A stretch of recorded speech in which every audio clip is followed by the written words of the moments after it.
My name is Ila Tripathi.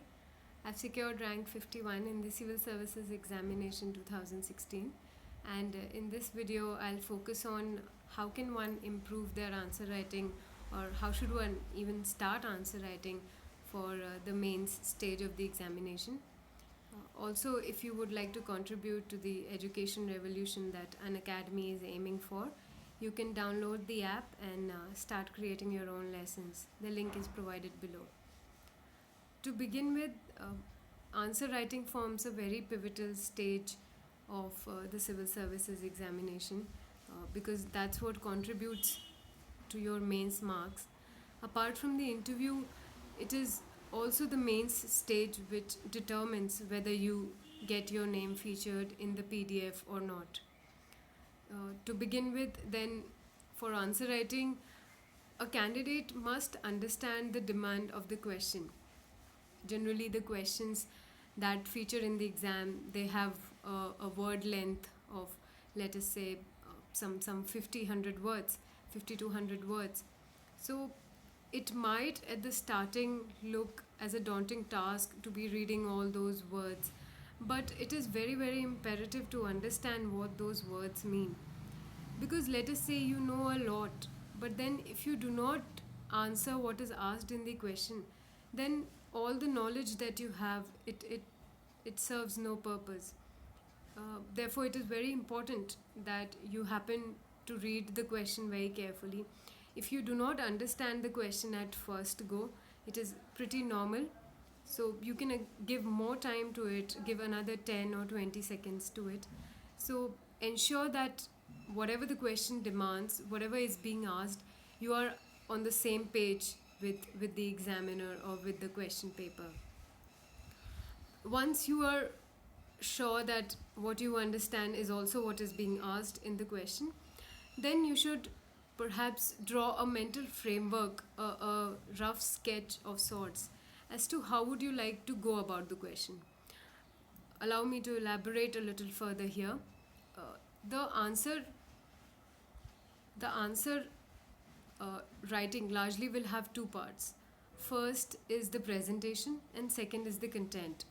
And trust me, both are equally important. In fact, I believe presentation at times gets an upper hand over content. Even if you know a lot, but if, let us say, you write in a very haphazard way, let us say there is no coherency in your thoughts, then it would actually give very negative signal to the examiner. And moreover, I think a very simple way to get high marks is to make the task for the examiner easier. So first, talking about presentation. In terms of presentation, you can make your answer look more presentable, more aesthetic by keeping in mind some of the facts, like you should use small paragraphs, you should make use of small sentences and not too long sentences. And how can you cut down on long sentences? That is by avoid using conjunctions and as well both. Instead, use smaller sentences. That would be way better and more readable. Also, try to bring brevity in your language. So let us say, instead of reporting something in passive, that, so that, unless, try to report it in first person so that you use less words. It serves two purposes. First of all, you save on a lot of time. Please keep in mind that you just have 3 hours at your hand and there are some 20 odd questions for GS. So you roughly get some 7-8 minutes per question. So the more I would say thrifty you are with your time management, you happen to increase your chances manifold of scoring really good in the mains examination. So having said that, of course, I would say that there will be questions which would not require you much of paragraph writing. In that case, the candidate has a choice to choose of writing in point format.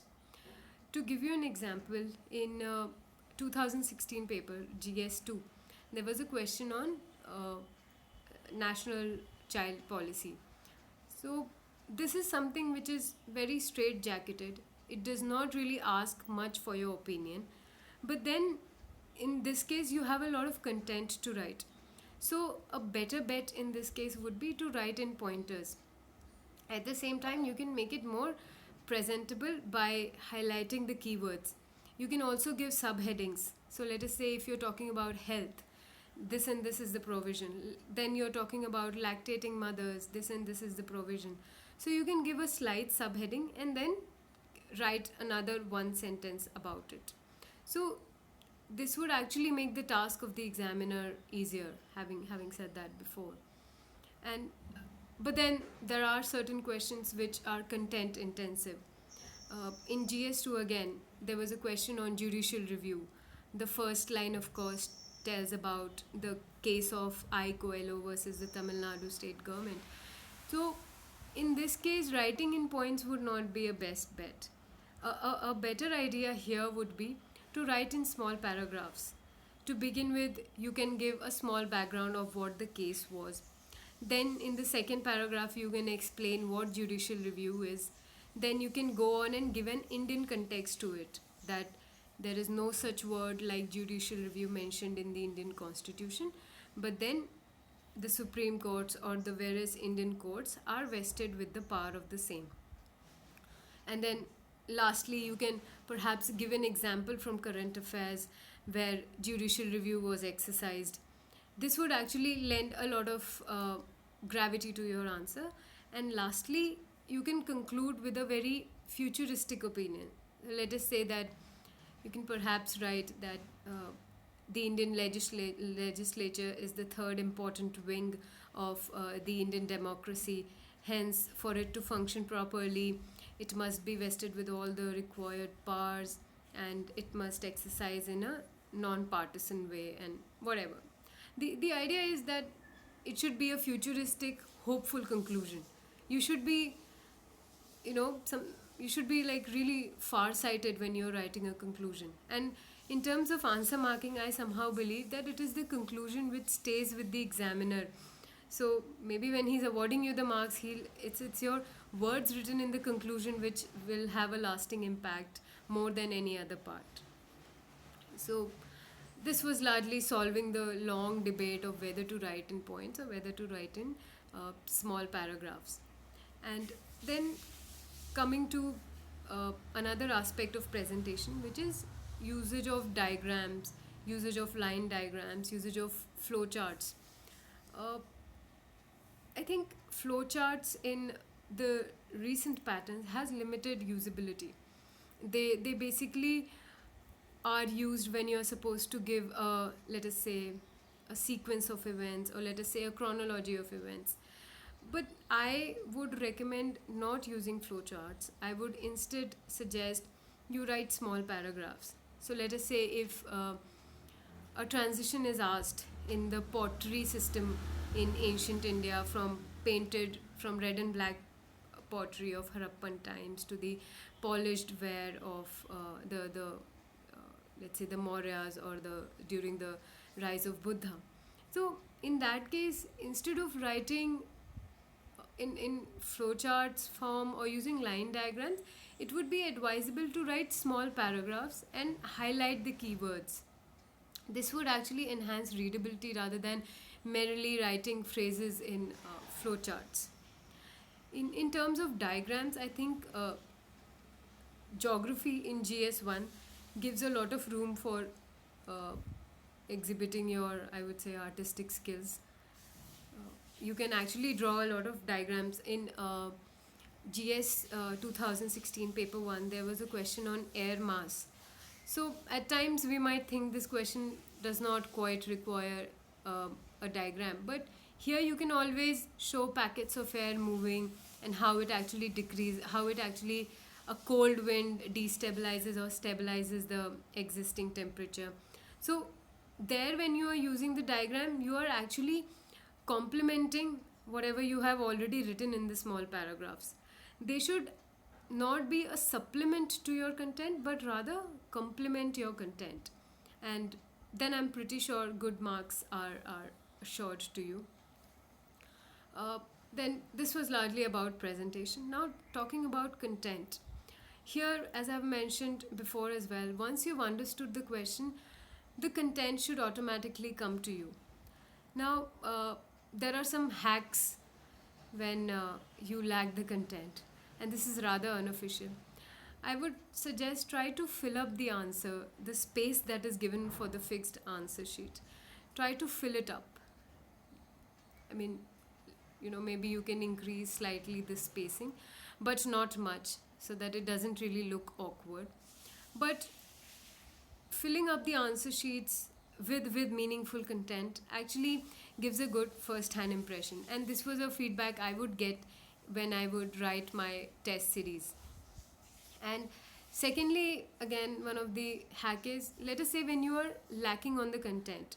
To give you an example, in GS paper 2 2016, there was a question on McBride Commission. It was one of UNESCO's committee that was set up to read about communications and media exchanges. Now, I absolutely had not even an iota of idea what that commission was or what that meant. So, in such cases, it is not advisable to to leave the question altogether, because even a difference of 1 marks can have a multiplying effect, and then it can actually bring down your rank considerably. So do not ever leave a question. Do not, irrespective of what you know about the question, or how little you know about the question in fact. So in McBride Commission, what I did was I used the keywords that I could get. First of all was UNESCO. So in one line I wrote what UNESCO does, how has it been functioning as the arm of the UN. Then lastly, the second part of the question was asking about India's perspective or stand on the recommendation of the McBride Commission. Then I just wrote another one line about how India has been a very non-aligned and a peace-loving nation, and how it respects other cultures and XYZ. So the one of the way out could have been that I leave the question altogether, something that I really would not advise ever. And the second thing was what I did there. Although it was a bluff, but I'm pretty sure it must have fetched me at least half a mark or maybe 1 mark. And I think something is better than nothing. So, irrespective of how less you know in a question, just try to pick up the keywords, explain them. Maybe if it's asking for a definition, uh, uh, then you can perhaps write something that is linked to it, and that really fetches a good mark. I mean, we do not have access to our actual copies, but this did work for me in the test series. So I would strongly recommend this. Although it's a rather hack, but then it is not possible to know everything that's being asked in the question paper. Let's be practical about it. So apply whatever little you know, and you know it will actually boost your confidence. And of course, attempt all the 20 questions. So this was about presentation, this was about content. For GS, however, in optional, the answer writing slightly differs. In optional, it is never advisable to write in point format. So let us say if your optional is a non-science based, let us say sociology or philosophy, psychology, it is better to give concrete content by quoting thinkers, by quoting case studies, by mentioning current affairs. Writing in points is definitely makes your answer a little shallow. However, this is not the case for GS. So for optional, it is really advisable that you write in small paragraphs, highlight the important words, and I think a common query is that whether you should use black or blue pen. Trust me, in the actual exam, you don't really have time for such jugglery. You won't have so much luxury of time. So you can use the normal pen and underline with the same pen. It will get highlighted sufficiently to catch the attention of the examiner. So no worries there. And now another part I think which remains rather untouched is that when the answer writing is done, make sure that it builds your stamina. Because in the actual exam, there are 9 papers, and you have 2 papers each day, apart from the essay one, which is just 1 paper a day. So you have to write 3 hours consecutively with just a 2-hour break in between. So make sure that when you are writing your tests, you do it in the real exam like conditions. You know, you uh, undertake exams, whether you're going to the coaching center or whether you're giving it online. Sit for 3 hours, do not get up irrespective of whatever happens, and then take a 2-hour break and then resume with the another test. This will build your stamina, will help you thinking on your toes, because not everything that you might have read will feature in the exam, and not everything that will feature in the exam is what you might have read. So in that case, thinking on your toes will really come handy when you work in such constrained and real exam like conditions. And I think lastly, I would like to highlight the importance of test series.